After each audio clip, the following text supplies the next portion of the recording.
Hello and welcome to the Heritage Minute Special Podcast.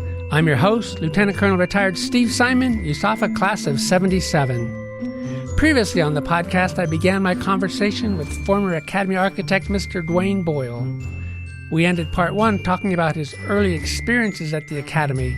In Part 2, we're picking up our discussion with our shared experiences around Polaris Hall and other projects we worked on together. Now, let's rejoin the conversation. Well, let's bring it back here a little closer to back to the Academy. I know you and I worked on a couple projects together. You working, me writing, I guess. Let's go through a couple of those. Obviously, the Polaris Hall was, I guess, the biggest recent building. Or maybe before I do that, any other before we get up to current times, I want to talk about Air Garden and Polaris Hall, and of course what's going on now with the chapel. But any other older type of tales you'd like to relate? Well, there was just a lot of projects and a lot of water under the bridge on a lot of things that I did there. I think the most of the significant work is towards the end of my career. Okay. We have a program called Fix USAFA, which I was involved with, which was an important program. So there's a lot of people that were involved with that, but it was basically to get our funding up to a level that would sustain the Academy the way it should be sustained as a major university. So we did a lot of benchmarking with other universities, and I think that's really important. I hope that the Academy in the future goes down the road to maintaining good relationships with other universities. And it's easy to do that here in the state. But, it's the Academy's a national institution. So, I mean, I think a broad perspective of benchmarking that can be done to take a look at the state of facilities, what kind of facilities the Academy is going to need in the future. Because with that knowledge within the Air Force really does not exist. The Air Force is not, their major role is not universities. And so anything that the Academy can bring to the table related to what other universities are doing that are synergistic to what the Academy is doing and needs to do, I think is important. Fix USAFA did that, and in the end, it did result in a huge bump in our funding for a number of years to bring the facilities at the Academy up to a similar standard at other universities. That was something I was very proud to be part of. That's stopped. Yeah, no, interesting that, of course, the Air Force Academy differs from most university campuses and most Air Force bases or military bases, for that matter, is that almost all of the key buildings were built within like a 5 or 6 year time frame, whereas other campuses, they built a building and then 10 years later that one came up and that one came up. Yeah. So they kind of age at different rates, where they all kind of got old at the same time, I guess. Right, and that's part of the problem was that the Academy being all pretty much built at one time. 20, 30 years later, everything was starting to reach its life cycle.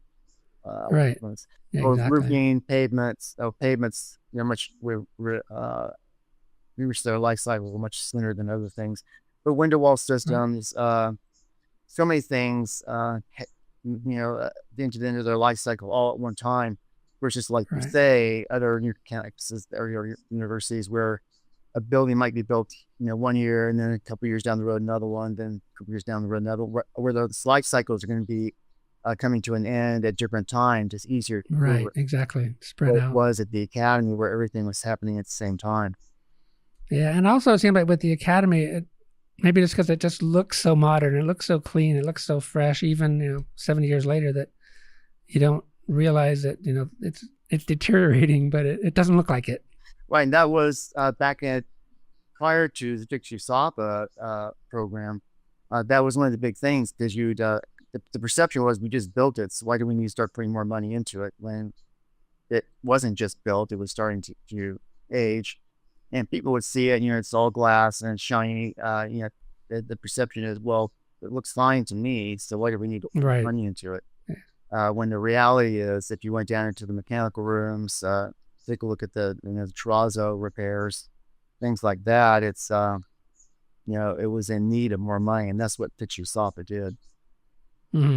Yeah, very very important project. I know can't remember if I was at the Pentagon at the congressional liaison or back here on staff at the time, but I do remember that was a huge milestone where we wouldn't have to fight for funding every year or every project. Just kind of a blanket. Yeah, the Academy needs it. Let's take care of it. It is our national institution. So that was a huge benefit. And of course, Fix USAFA stopped a few years ago. And at least in my time when I was still there at the Academy, you could certainly see the result of not having Fix USAFA. So, I'm if there's one thing I could wish for the Academy, I can wish a lot of things for the Academy, but one of those things would be that it somehow tries to reinvigorate the Fix USAFA program. Yeah, it would be nice. All right, well, let's transition maybe to you mentioned some of your major projects toward the end. Let's go right to Polaris Hall. Of course, that's a fascinating building, and it's an interesting project in that it used both federal and donor funds. So if you could walk us through that process. I know that was very complicated and had several iterations as the price cost estimates came in. Sure, and of course, General Regney was the champion for that project, and he, I don't want to put words in his mouth, but he, I believe, felt that there needed to be a permanent home for the Center for Character and Leadership Development, and that permanent home had to have a visual presence on the campus to signify the importance of that program to the Air Force Academy. And he thought that in order to do that, the building was going to have an iconic character. And we overuse the word iconic, but I really think that building is iconic. Mm-hmm. So he was struggling with how to get a design done that would endure past his tenure as superintendent of the Academy and actually get built. And that's when he first moved me from civil engineering up to his staff in Foreman Hall, which in a way was, one of the first two moves that created the A staff at the Academy, which would come a little bit later. Well, my primary responsibility at that point was to find a way to get a unique building constructed to house the Character and Leadership program. So one of the things that General Regney knew about was a design competition, because I believe his brother is an architect. And his brother told General Regney that a design competition could result in getting some really creative thought put into the design of the building. The problem that we had initially was that I knew about design competitions and what that was all about, but the rest of the Air Force really had never done a design competition before. In fact, as far as I know, the rest of the federal government had never done a design competition before, except for the State Department, which had used design competitions in the past for embassy design. And GSA had done it occasionally for important civic buildings in a downtown area, let's say.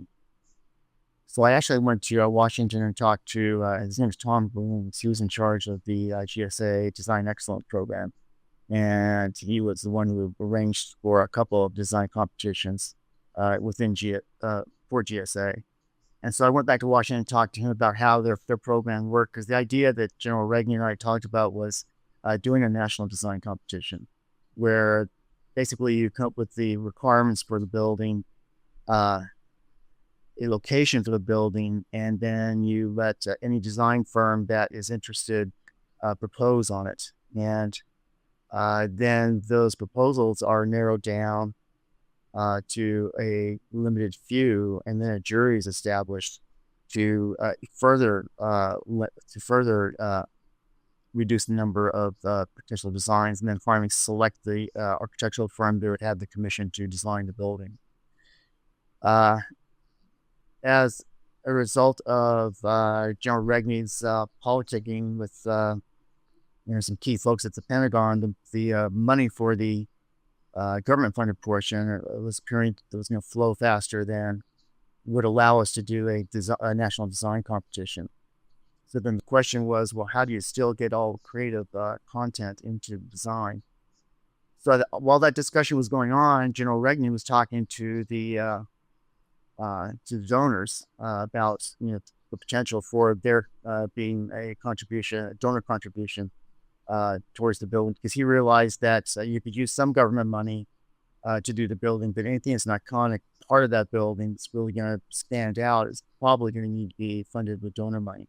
And they got very excited about it, but they did have a couple of parameters. One is that it had to be designed by an international architectural firm. So I came up with an idea for General Regni. Went to his office. Paul Ackerman was the vice superintendent at the time. He was there. And was that we still had a contract with Skidmore, Owens and Merrill.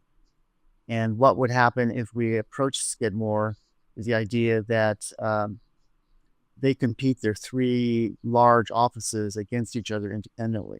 So that would be their New York office, Chicago office, and San Francisco office. I didn't know whether they would like that idea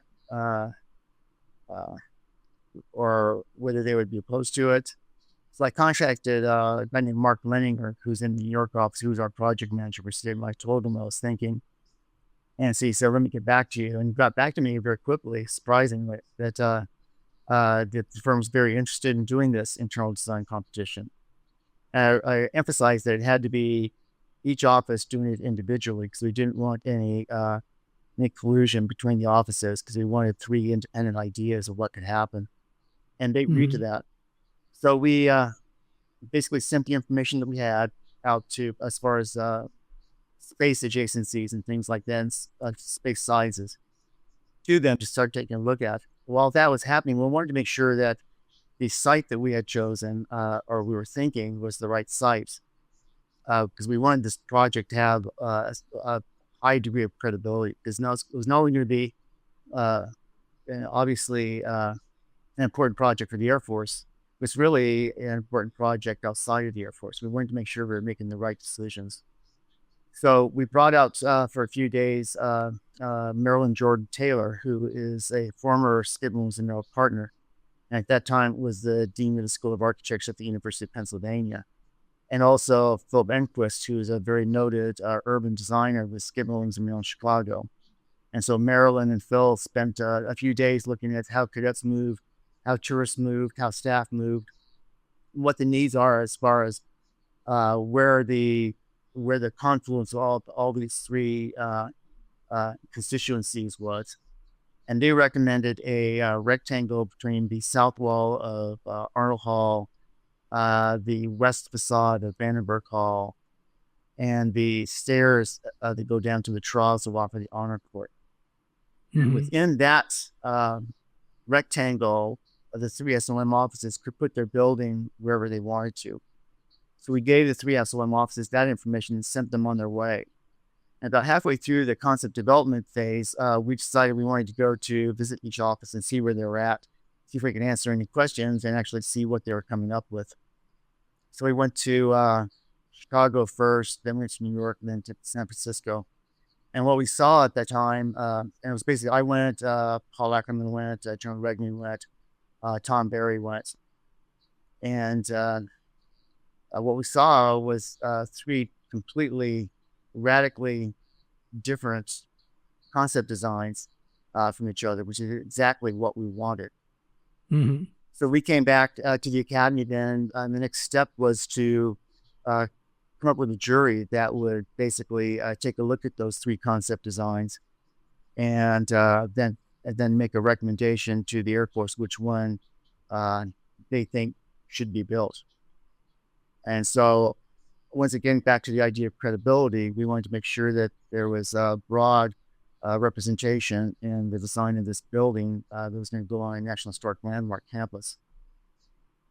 So General Regni was on board. He chaired it. We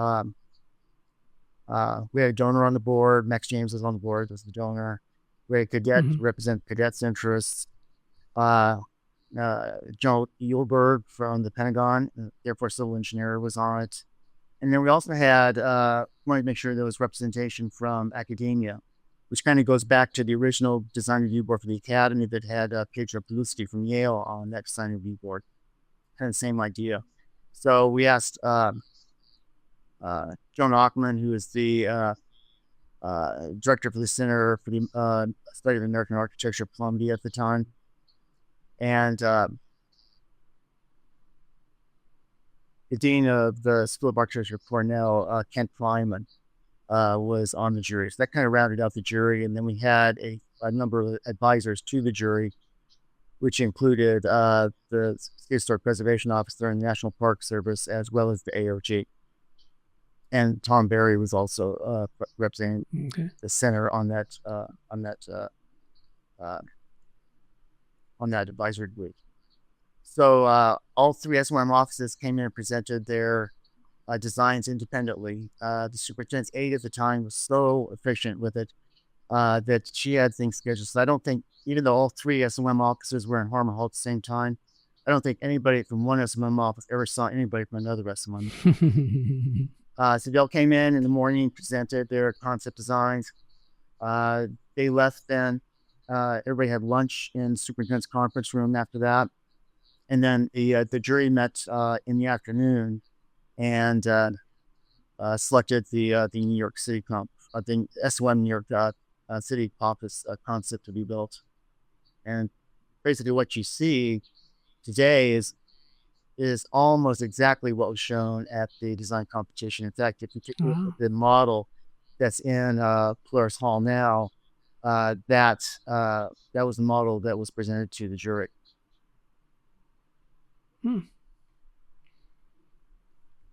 Fascinating. So we had a design, and we had to get it built. One of the goals was that the building be all about leadership. One of the programs that it houses, to leadership in architecture, to leadership in energy and environmental design, which is the LEED program. And so our goal going in was to get a LEED platinum certification for the building.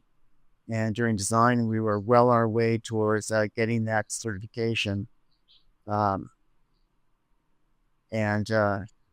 because of some congressional concerns about spending money towards getting platinum certification, Congress restricted it down to a LEED silver maximum certification, which kind of disappointed us because we had to actually take the design back and take some elements out of it that would have got us to gold, or to platinum rather. But we got to gold anyway, which is still a pretty good level.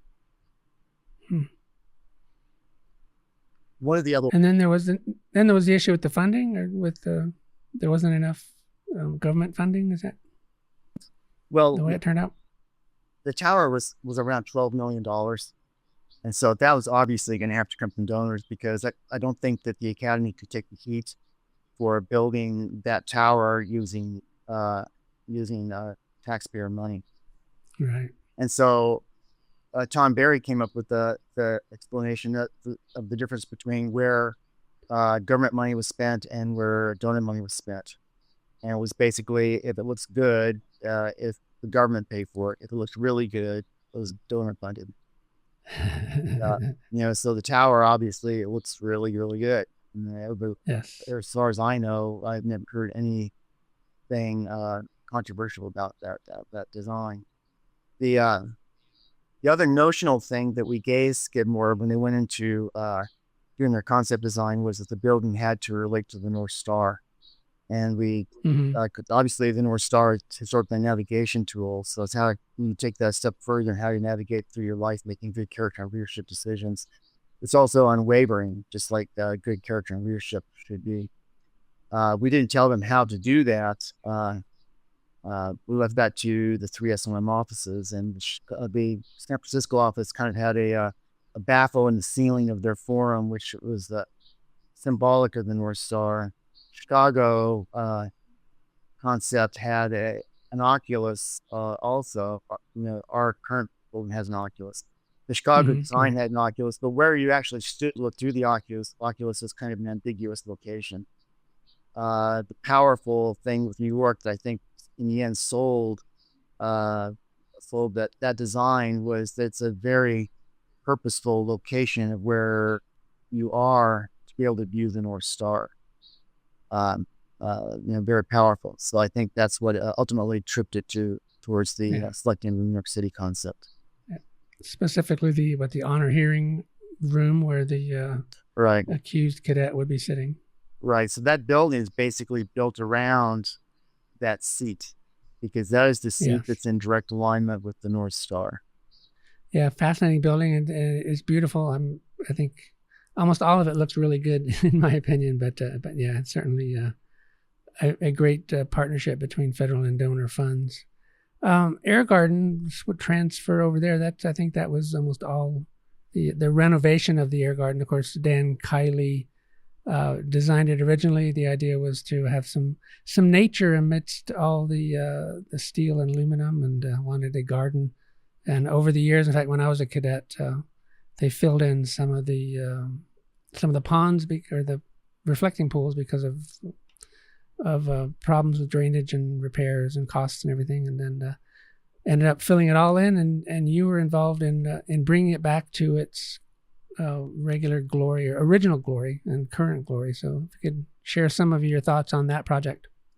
Sure. And when I was talking about all the mid-century design talent that was involved with the Academy, I did forget to mention Dan Kiley, who was probably the most influential mid-century landscape architect in the nation. Mm-hmm.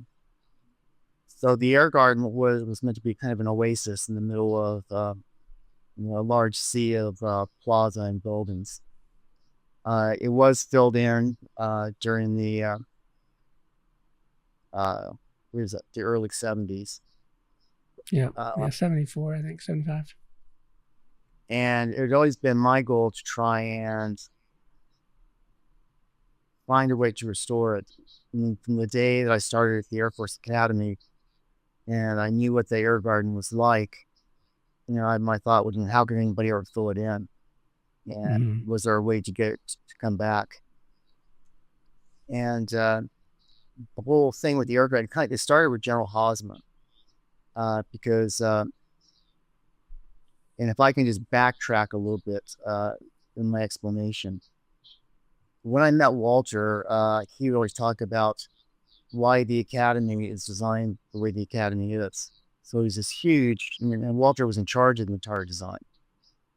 So he was this vast information about why things are the way they are that had never been known before. And so I thought that after listening to Walter for, many, many, many times in meetings and in Chicago and talking to him, and here I became very good friends, that it would be a really nice opportunity to be able to self-publish some sort of a brochure on why the Academy is designed the way it is. Why is Spirit Hill there? Those sorts of things. And I could never get anybody to buy into it, because there was going to be an investment that had to be made towards getting that brochure published. And when I heard that General Hosmer was going to be the superintendent, and he was the number one academic graduate out of the first class and a Rhodes Scholar, I thought, well, he is really, he's obviously very academically oriented.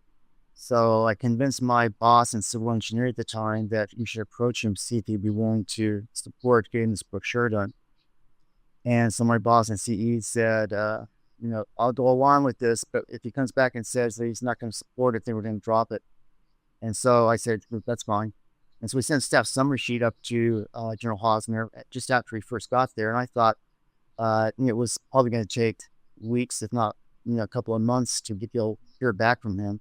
And we heard back from him within a couple of weeks. So the note that said, basically, no way dues to get it done now.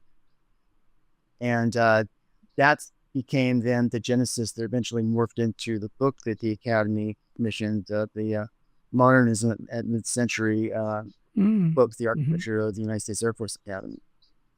And in the back of that book, I interviewed General Hosmer to get his perceptions as being, the number one graduate out of the first class and the first superintendent to come back that was an Academy graduate and take command.